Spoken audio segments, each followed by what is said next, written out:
বেআইনিভাবে সীমান্ত পেরিয়ে গরু পাচারের উদ্দেশ্যে ভারতে ঢুকেছিল বেশ কয়েকজন বাংলাদেশি দুষ্কৃতী। তাদের সঙ্গ দিয়েছিল ভারতের কয়েকজন পাচারকারীও। কিন্তু বিষয়টি বুঝতে পেরে বাধা দিতেই বিএসএফ জওয়ানদের উপর পাল্টা হামলা চালায় বাংলাদেশের দুষ্কৃতীরা।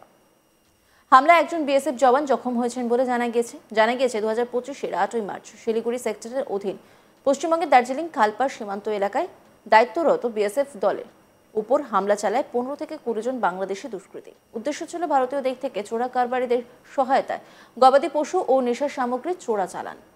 জানা গেছে ভারতীয় সীমান্তরক্ষী বাহিনী বিএসএফ জওয়ানরা ওই অনুপ্রবেশকারীদের আত্মসমর্পণ করতে বলে, কিন্তু সতর্কতা সত্ত্বেও ওই দুষ্কৃতীরা লাঠি ও ধারালো অস্ত্র নিয়ে চড়াও হয় বিএসএফ জওয়ানদের উপর। একই সঙ্গে এলাকা ছেড়ে না গিয়ে বিএসএফ জওয়ানদের সঙ্গে সংঘর্ষ জারি রেখে জওয়ানদের অস্ত্র ছিনতাইয়ের চেষ্টা করে বলে অভিযোগ। এই সংঘর্ষে একজন কর্তব্যরত জওয়ান গুরুতর জখম হয়েছেন বলে জানা গিয়েছে। এরপরই পাল্টা আগ্নেয়াস্ত্র চালালে রাতের অন্ধকারের সুযোগে দুষ্কৃতীরা গা ঢাকা দেয়। একজনকে আটক করা হয়েছে। হামলায় ব্যবহৃত ধারালো অস্ত্র, লাঠি ও 2টি গবাদি পশু বাজেয়াপ্ত হয়েছে। আহত বিএসএফ জওয়ানকে প্রাথমিক চিকিৎসার পর হাসপাতালে নিয়ে যাওয়া হয়েছে। তার অবস্থা স্থিতিশীল বলে জানা গিয়েছে।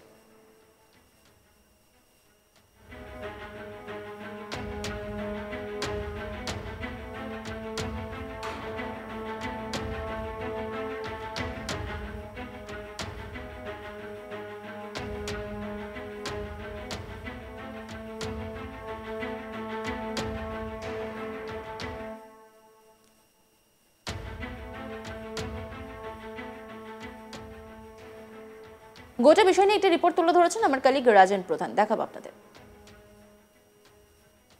যখন যেভাবে বাংলাদেশের রাজনৈতিক পরিস্থিতি কিন্তু অস্থিরতার দিকে এগোচ্ছে, ঠিক সেভাবেই কিন্তু আমাদের বর্ডারে বিএসএফের যে কর্মরত বিএসএফ তার ডিউটি কিন্তু অনেকটাই বেড়ে গিয়েছে।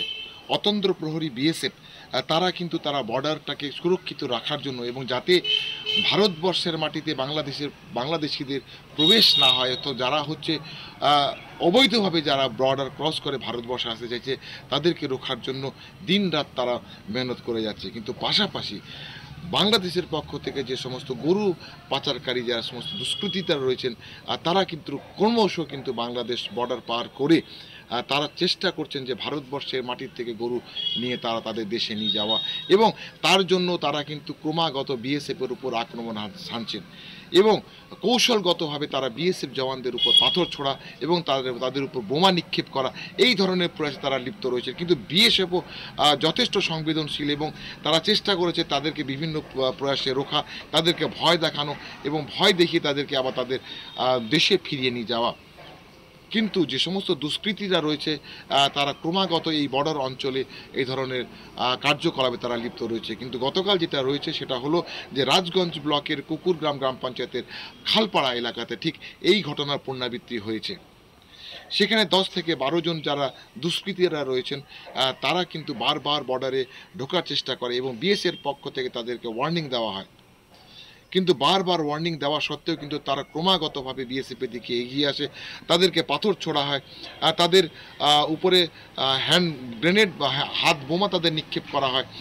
কিন্তু পরবর্তী যখন দেখা গেল যে তারা বিএসএফের খুব কাছে যখন তারা চলে আসে, অর্থাৎ কোথাও না কোথাও বিএসএফের নির্দেশ রয়েছে যে গুলি না চালানো, তাদেরকে ভয় দেখিয়ে তাদেরকে ওপারে পাঠিয়ে দেওয়া, কিন্তু সেই বিষয়গুলোকে উপেক্ষা করে যখন দুষ্কৃতীরা পরিষ্কারভাবে বিএসএফের হাত থেকে ওই সমস্ত অস্ত্র ছিনিয়ে নেওয়ার প্রয়াস করেছিল, আর সেই সময় কিন্তু বিএসএফ তার যথেষ্ট ধৈর্য প্রমাণ দিয়ে সেখানে হ্যান্ড গ্রেনেড এবং অন্যান্য বিষয়গুলোকে তুলে ধরে তাদেরকে ভয় দাঁড়ানোর চেষ্টা করেছিল। কিন্তু পরবর্তী না হওয়ার ফলে যখন বিএসএফ দেখছে যে তাদের প্রাণের সংখ্যা রয়েছে, তখন কিন্তু তারা ইনসাস রাইফেল দিয়ে তারা গুলি চালায়।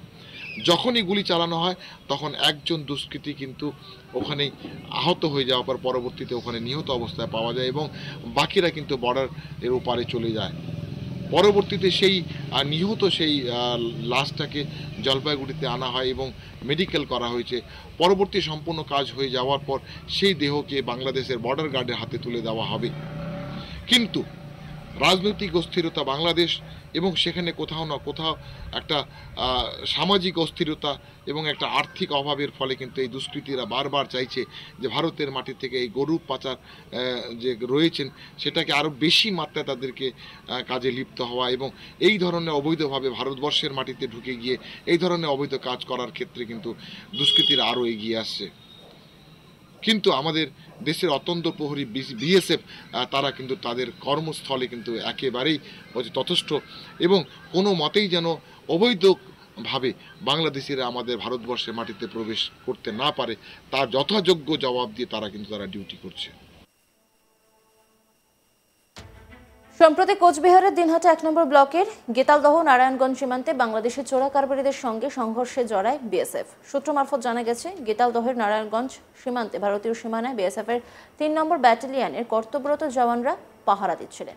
ঠিক সেই সময় তারা দেখতে পান সীমান্ত পার করে ভারতীয় ভূখণ্ডে ঢুকে পড়েছে বাংলাদেশি পাচারকারীরা। সঙ্গে সঙ্গে বিএসএফ তাদেরকে তাড়া করলে তারা বিএসএফ এর উপর পাল্টা চড়া হয়। ইতিমধ্যে ঘটনাকে কেন্দ্র করে উত্তেজনা ছড়ায় এলাকায়। সীমান্তের দুই দিকেই ছিল ভারতীয় এবং বাংলাদেশি নাগরিক এবং সীমান্তরক্ষী বাহিনীরা। ঘটনায় প্রায় 4 থেকে 5 জন বিএসএফ সদস্য আহত হয়েছেন। তবে এই ঘটনা এবং আহতের বিষয়ে বিএসএফ এর তরফ থেকে কিন্তু সেইভাবে স্পষ্ট করে কিছুই বলা হয়নি। পরিস্থিতি সামাল দিতে ইতিমধ্যে দেখা গিয়েছিল সেই সময় পুলিশের টহল শুরু হয়েছিল। দিনহাটা থানা পুলিশ আধিকারিকরা ঘটনাস্থল পরিদর্শনে যান।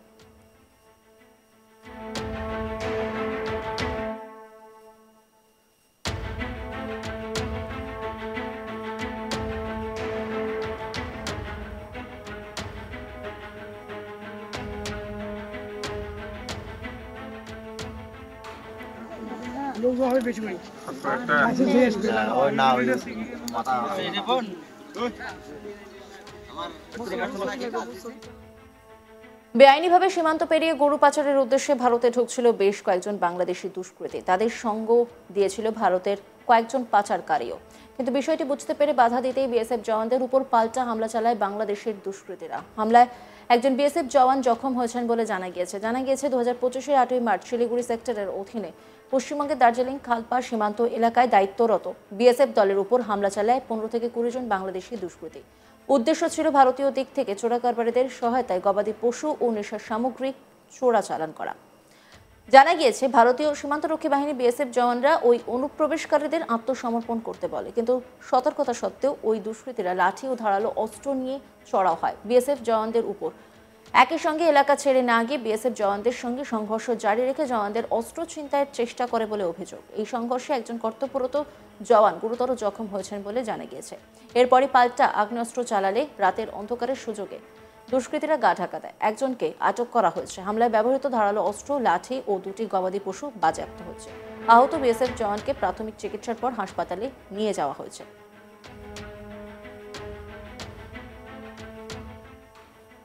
অন্যান্য খবরের আপডেটের জন্য অবশ্যই নজর রাখুন আজ তাক বাংলার ইউটিউব স্ট্রিমিংয়ে। লাইক, কমেন্ট, শেয়ার এবং সাবস্ক্রাইব করতে ভুলবেন না।